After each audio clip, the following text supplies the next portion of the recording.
Merhabalar, kanalıma hoş geldiniz. Beni tanımayanlar için ben Gülcan. Bugün çok güzel bir geri dönüşüm fikriyle karşınızda olacağım.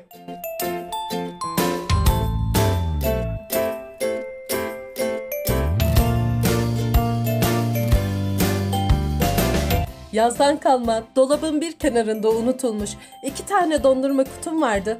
Bu kutularımı bu projede kullanmak istedim. Umarım sizler de beğenirsiniz.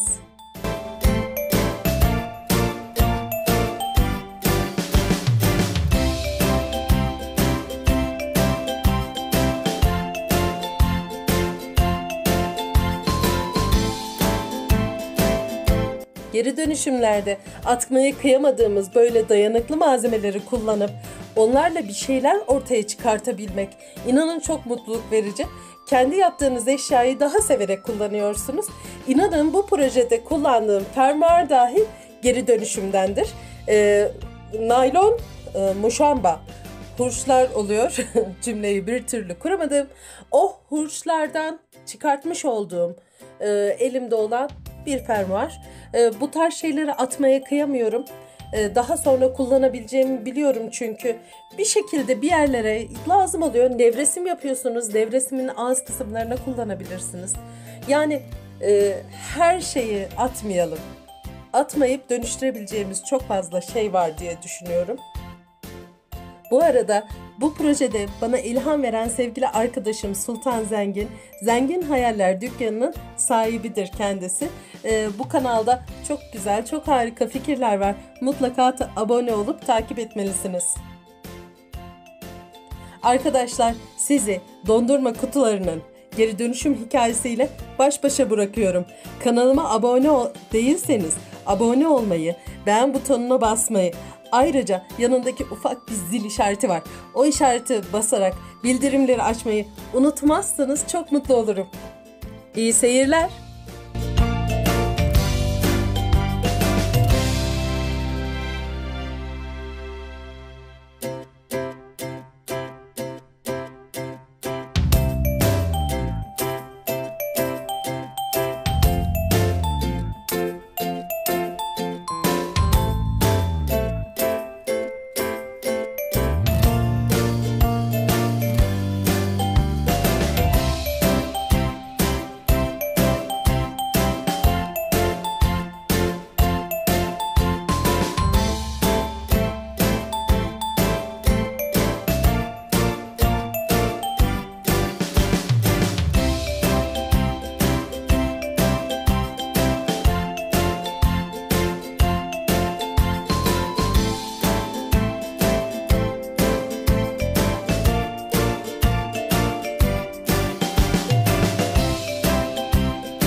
Ve işte ürünüm hazır. Ben çok sevdim. Umarım sizler de beğenirsiniz.